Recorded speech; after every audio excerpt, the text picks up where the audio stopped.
All right, so my friends, welcome to my complete set review for the Brothers War, our brand new set, of course, from our set pushing overlords at Wizards of the Coast. We do white, we do blue, we do black, we do red. Now it's time for green. Complete set review, every card, limited, constructed. I'm going through all of them, giving out my awards and all the usual stuff. Make sure you like, comment, subscribe on YouTube. Leave a comment, let me know what your thoughts are, follow on Twitch, do all the stuff, all right? I'm a full-time content creator. I got a new baby. I'm back from Worlds. I haven't slept. Oh, man. Woo! But before we start, 10 new brews, Thursday next week. Should be a lot of fun. Pre-release next Saturday. Free to play if you're a subscriber. Get in the Discord and do that. Let's get some green cards cracking here and start off with an Alloy Animist. 1 mana for a 1/1 human druid. Pay 3. Until end of turn, a non-creature artifact you control becomes a 4/4. So, great payoff for Power Stones, obviously. This card's pretty good. A little clunky, you know, in that, like, it's a decent amount of mana to do anything with it. But you can use Power Stones to activate it and then also to power up. So, as long as you're producing enough artifacts, this card's pretty solid. This is a pretty solid card. Going to be amazing in the late game. Honestly, fairly similar to the Frosty 2-drop in Kaldheim. It's like a 1/3 for 2, where you'd like animate your snowlands. Similar to that, in that, like, you know, early on it's not super great. As the game goes on, I think it's going to get really, really, really good. So, good limited card. Constructed? No. But, limited, there it is. Avalanche Color, that's the one. First time chatter, thanks for helping me out. I appreciate that. Agathorian Opportunist. 3 mana for a 3/2, make a Power Stone. Rock solid common. Any card that makes you material is great. Not quite Jewel Thief, but still very, very good card here. And of course, Power Stones are in every color. They're very important. And kind of like a Rise of the Eldrazi-esque set, where there are these tokens that help you cast these 8 and 9 drops. And things kind of revolve around that in a lot of ways, but also can not revolve around that too, which is cool. So, yeah, rock solid card, great limited card. Love it. Agathorian Sprite, 2 mana for a 2/2. Can't be blocked by artifact creatures. Is a pretty good ability to have in this set. That's like, can't be blocked by like half the creatures almost. And then 7 mana, put 2 counters on it. This is your mana sink, you know, 2-drop. And of course, a great Power Stone sink as well. Card's good. Just good solid 2-drop. You know, this is a 2-drop you're actively happy to have. Yeah, and then of course, there's a lot of jokes here. Agathorian Sprite, 7 up, make 7 up yours. The Audacity. 1 mana enchantment aura plus 2/+0 and trample. Let's put into a graveyard from the battlefield, draw a card. So this is like the fixed Rancor, basically. Kinda. I guess Rancor, you keep playing it over and over again, but whatever. Plus 2/+0 and trample is good on an aura. That's pretty good. And then, of course, the graveyard ability is also pretty good, too, where you lose your creature, you still draw a card back. This card's good. This card's super solid. What did I say? Draw a card? Yeah, draw a card. Card's a very, very solid aura. You know, not every deck wants an aura.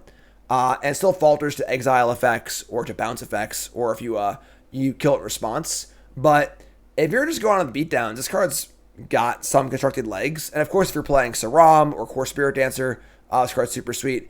The big thing here is that for Core Spirit Dancer decks, giving Core Spirit Dancer trample is huge. Because very often, Core Spirit Dancer is like, you know, a 15, 17 or whatever that like doesn't actually attack through anything. So, card's super sweet. Card's cool. I like it a lot. That's true. That's right. If the creature is exiled, you still draw a card. As long as this thing resolves, you're drawing a card. If the thing dies, which is pretty cool. So, card's solid. I like it a lot. Obviously, a phenomenal limited card. And then in constructed, this card could definitely see play as well. Awaken the Woods. Kind of a weird one, actually. Oh, good catch, though. Hold on, let me back up here. Very, very good with Ivy. The 2-mana blue-green legend from Dominaria United. That's like pretty powerful, but doesn't really have enough things to do. Very, very good there. Very, very good there for sure. Great catch in chat.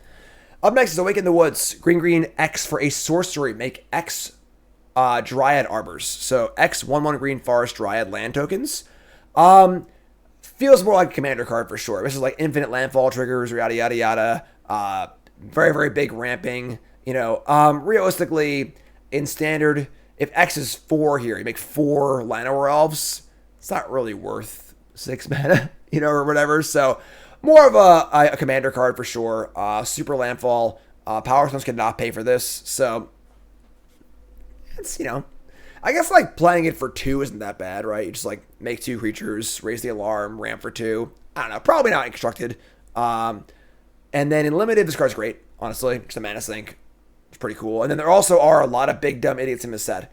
A lot of 6, 7, 8, and 9 drops. So in limited, if you cast it for 3 and then cast it a 9 drop next turn, it's pretty cool too. So cool limited card, commander card. Not really a constructed card though.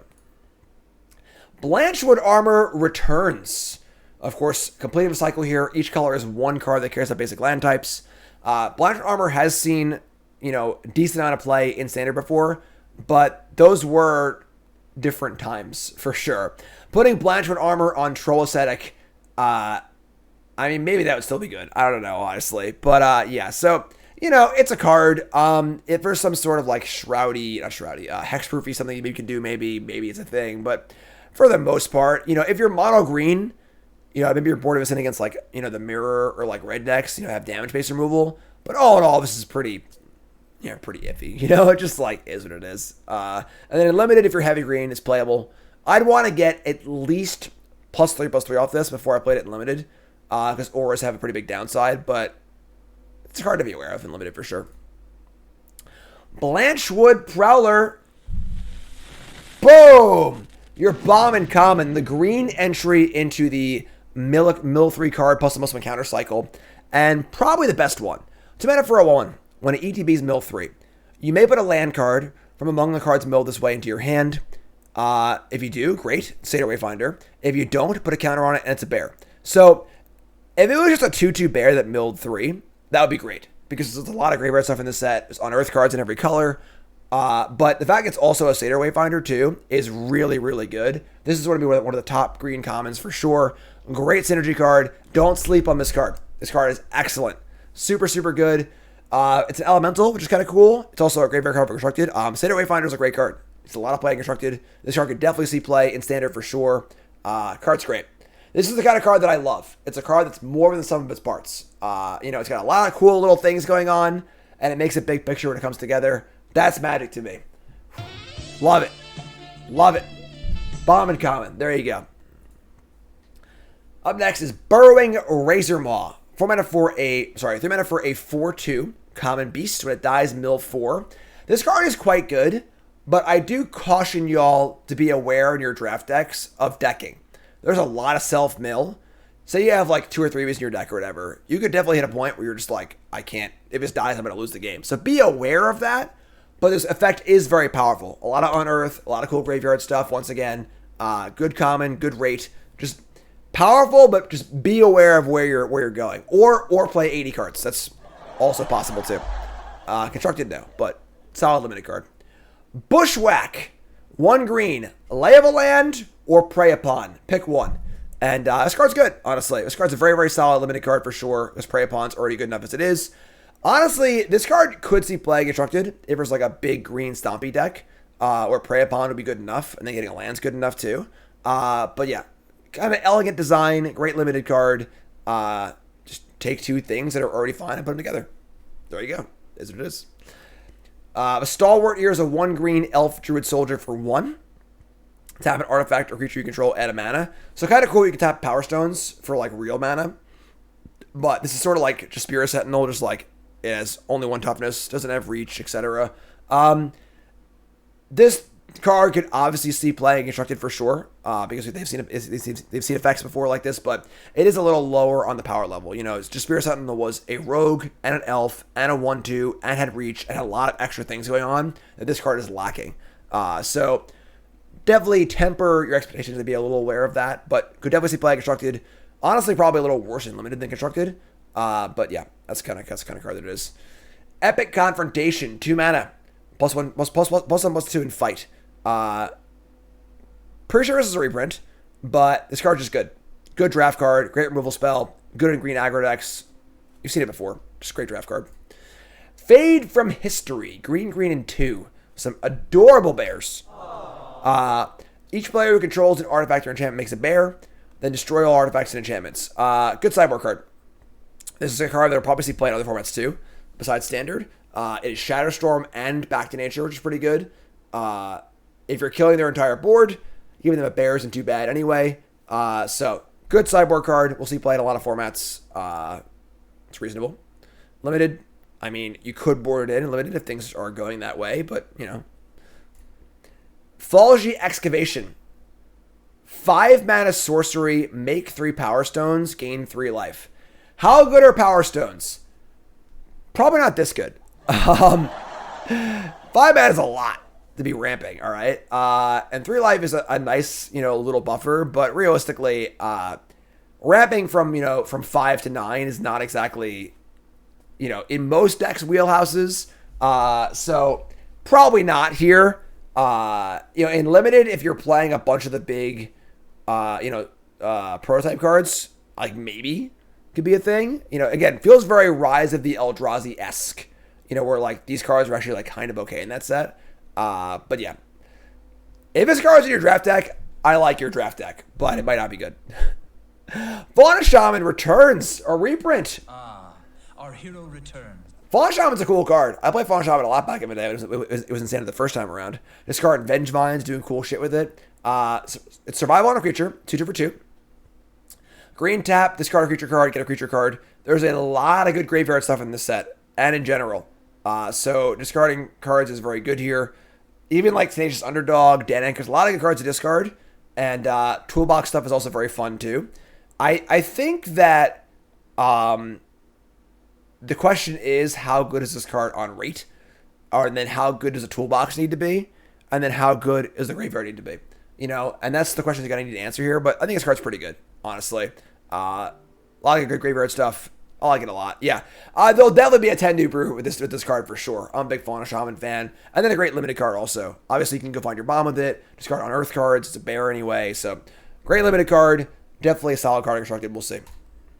The Fog of War. For all you Command and Conquer players out there. Demand for an instant. You gain 1 life for each creature on the battlefield. Okay.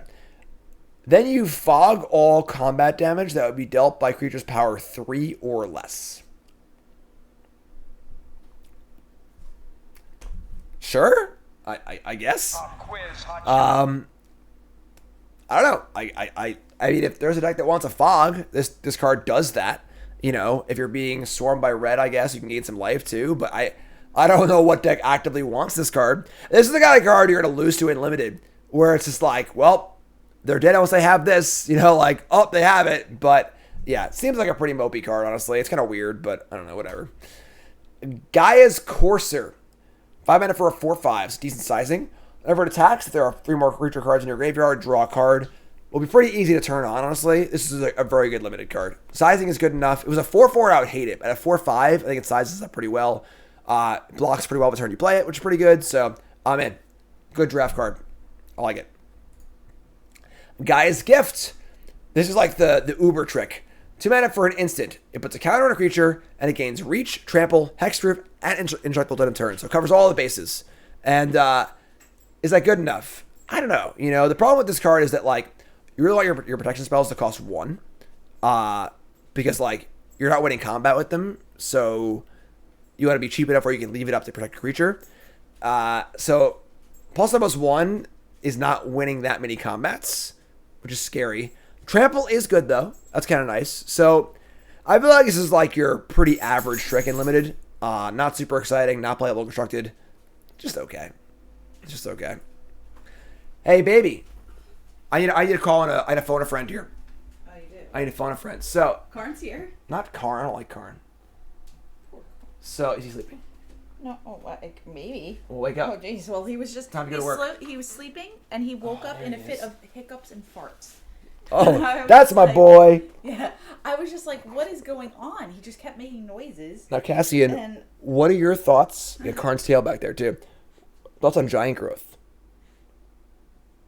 It's boring, apparently. Hit the crickets. Where's Cricket? Oh, my God. Oh, wait. He's a cranky boy. He's a cranky boy. Sad Cassian, folks. Oh, no. He doesn't like giant growth.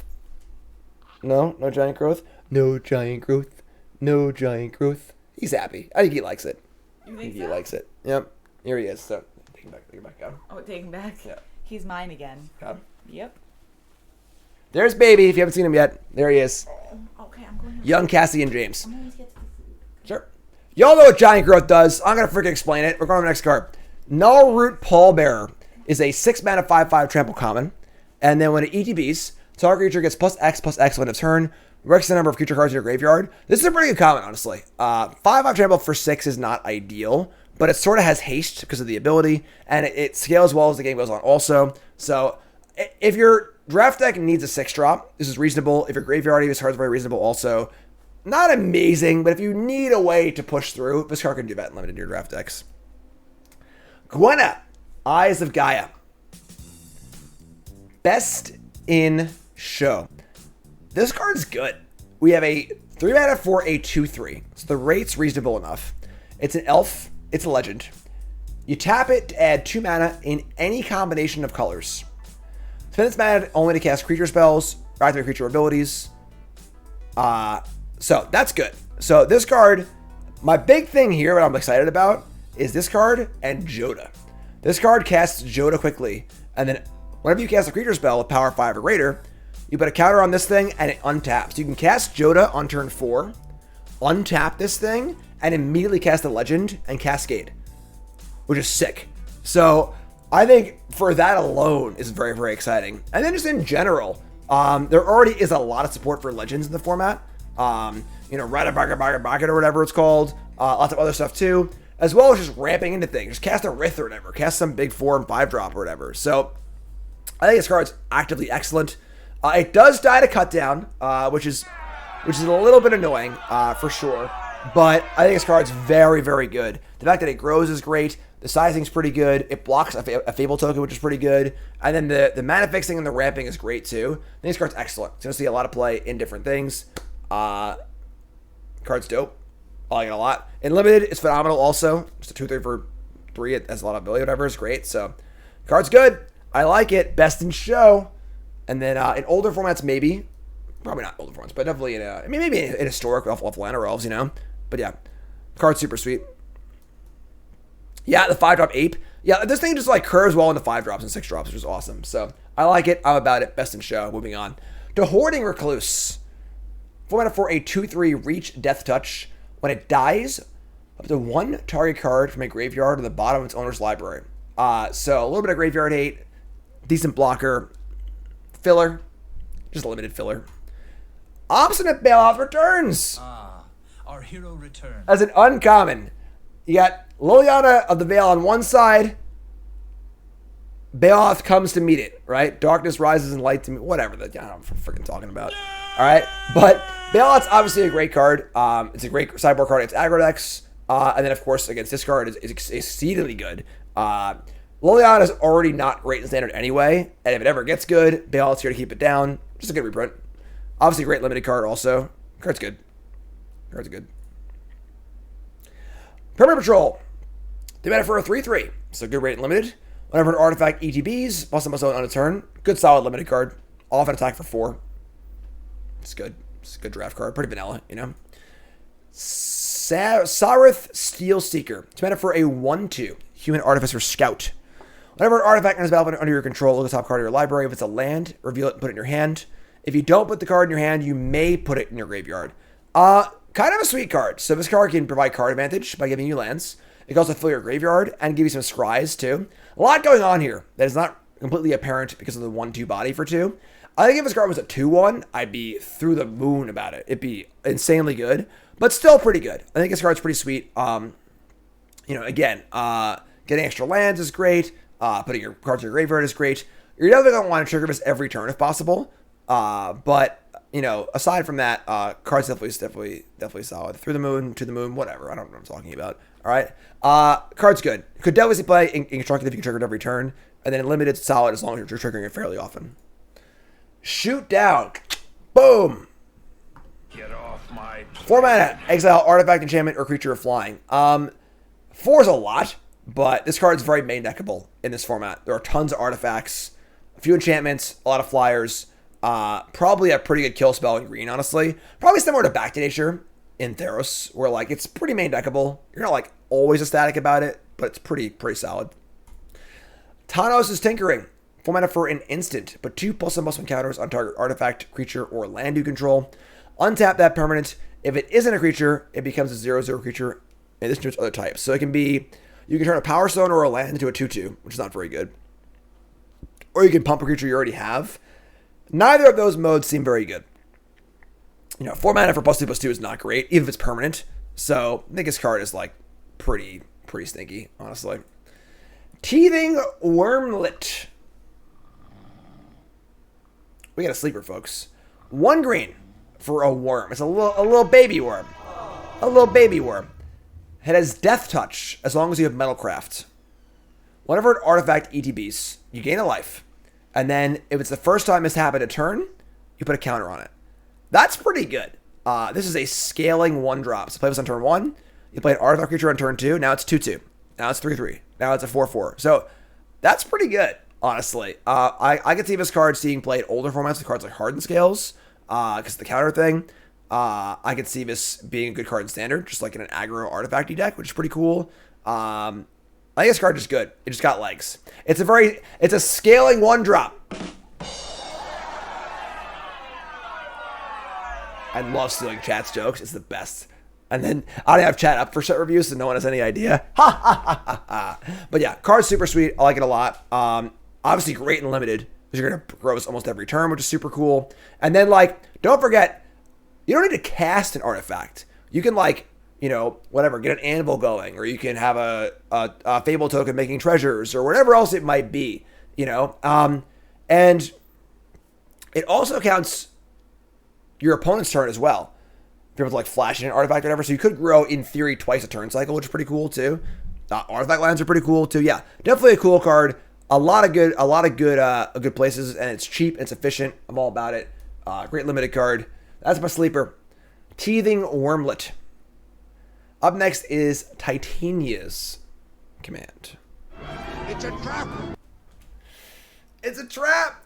I think this card's a trap, folks. So of course, people like this card a lot, but we have a 6 mana command. It's a sorcery. And of course, commands are modal spells, 4 choices, choose 2. Choice number 1 is exile a graveyard and gain 1 life for each card exiled. It's a pretty good, honestly. You might gain 5 or 10 life. Option 2 is to prime time. Search the library for 2 land cards, put them play tap, and shuffle your library. You can make 2 bears, or you can put 2 ++ counters on each creature you control. The problem here is that, what are we prime timing for? There's no Field of the Dead in Standard. There's no card, no land that's really, really, really want in play for some reason. It's like a wing edition by itself. And what makes prime time good is Valakut or Field of the Dead. You're not just playing Primeval Titan just to get some lands, or fix your mana or ramp or whatever, So without that, even when Our Promise was legal, I played that card in Standard with Deserts. You were getting these cool utility lands that did a lot of different things and making 2 zombies. That was pretty cool, but it also cost 5 high Karn. Are you jealous as the baby was on the channel? Are you gonna be on the show too? What do you want, man? I'm working here. All right. Everyone on the freaking show. All right. You got the dog on the show, the baby's on the show, everyone's on the damn show. All right. So now you're coming down to all right, well, what if I want to get 2 2/2s and make them into 4/4s? Is 6 mana for 2 4/4s even good? Not really. So what's the part of this card that you're excited to actually cast and constructed? Maybe you're going super wide and pumping the whole team. So I think overall in Standard, this card's not going to see much play. It's obviously a great commander card. It's obviously going to be good in older formats where you can find lands you really, really want, maybe. But those formats have prime time and stuff too. So overall, I think this card is just pretty underwhelming. I think the best aspect is probably the fact that it's pump the squad, make 2 4/4s, and you can maybe you can exile their graveyard if you need to or whatever. But yeah, so that's this card. That's our trap card. What do you think, Karn? Trap card, Titania's Command. Obviously, limited this card's absolutely busted because 2 4/4s for 6 is insane. So insane limited card, but I think it's a trap constructed. That's my thought. Moving on to Tomical Honor Guard. It's meant for a 3/1 Ward 2. Good solid 2-drop. Definitely this is the kind of card you might not start in your main deck, but definitely board this card in if your opponent's playing kind of a controlling draft deck for sure, and they're relying more on removal spells than blockers. But card's super solid. Wasteful Harvest. We have 3 mana for an instant. Mill 5 cards. So much self-mill. Put a permanent card from among the cards milled this way into your hand. This is almost too much. For 3 mana, you can affect the board. 5 cards is a lot. And you're only getting 1 card off this either. So I think this card's pretty bad, honestly. There are many better ways to mill. So not really about it, honestly. So I think it's bad. And now we get to our art. Now you want to go down? You want to come up, man. What do you want? All right? Make up your mind. Now we have our artifact cards. Once again, all these artifact cards are going in their color identity section. So you have the green ones here. Boulder Branch Golem. 7 mana for a 6/5. When it ETBs, gain life equal to its power. Or you can prototype it and cast it for green and 3 and get a 3/3 that gains 3 life. I think this card's pretty good. As far as top end goes, this is like your Honey Mammoth, stabilizing big idiot. You play this thing, gain a bunch of life, stabilize the board. Obviously, you can ramp it out with Power Stones, which is super cool. And then if you're in trouble, just play it on turn 4. Play it on turn 4, gain some life, stabilize the blocker, or whatever. So I think this card's actually really, really good. I think this is a really, really rock solid common for your draft decks. That is awesome. So super, super solid draft common. Cradle Clear Cutter. We have a 6 mana 3/6 that taps to add green equal to its power. So I don't know if you already have 6 mana, how much more mana you need. But sure. Or you can cast it as a prototype as a 1/3, where it's just going to tap for 1 mana. This is similar to some of the other ones where it's pretty underwhelming on both sides. It's just fine. I wouldn't be sad if this card was in my draft deck, but I'm not excited about it either. It's just okay. Just okay. Haywire Might. 1 mana for a 1/1 insect. When it dies, gain 2, pay a green, and sacrifice it to exile target non-creature artifact or non-creature enchantment. Obviously, Karn Wishboard, slam dunk. Just a disenchant in your Wishboard. But even without it, probably a good sideboard card, honestly. Probably can't start this card limited because you can't kill creatures. But as far as sideboard cards go, this is a really good one, honestly. Good Urza Saga target also, which is pretty sweet. This card's just instantly play for sure in multiple formats. Card's good. Iron Claw Crusher. 7 mana for a 4/6. And for an attack, target attacking creature gets +X/+O until end of turn where X is its power. So big heavy hitter. It can target itself also. So it's an 8/6 by itself. And then it has prototype for 4 mana in green. It'd be a 2/5. So it's kind of like a 4/5 for 2 in green. That's pretty good. I think on rate, this is pretty good on both sides. And also, you can use it to pump other stuff too. So this card's fine. Card's reasonable. This card's pretty good. Fine draft card. We have Mask of a Jade Crafter. 2 mana for an artifact. Pay X, sacrifice this to make it XX as a sorcery. Then you can unearth it for 3. This is a good draft card. This card's super solid. It's the kind of card where you play it on turn 2. You keep playing things, so you run out of things to do. Then on turn 5 or 6, just make a 5/5 or a 6/6, which is great. And then if the game keeps going, unearth it, make a 4/4. That's great too. So I think this card is pretty awesome, honestly. Pretty good draft card. Not playable in constructed, obviously, but cool draft card for sure. Perennial Behemoth is a really, really weird one. 5 mana for a 2/7. You may play lands from your graveyard, and then it has unearth green. So in theory, you could mill this somehow, unearth it, play a land from your graveyard for some value, and then attack for 2. Is that good? I don't think so. I don't know. At 5 mana, the card's pretty costly to just cast. There are these sack lands from New Capenna in Standard, so you can keep playing that over and over again, which is kind of cool. But realistically, it's just a very, very bizarre card. It's just weird, honestly. Just a very, very weird card. It's kind of cool, if you just bin it, whatever, you mill it. I guess you're just green, attack for 2, explore. But even then, I don't know. It's just weird. Strange card. In limited, it's fine, I guess. But it's also kind of awkward there, too. Just a weird one. Probably the oddball of the set, honestly, if I had to pick one oddball award. Rootwire Amalgam is our next card. It's a mythic 5 mana, 5/5. You can pay 5 and sacrifice it to make an XX colorless golem, where X is 3 times its power, and it gains haste. This is only at sorcery speed. So if you want, you can turn it into a 15/15 and attack once.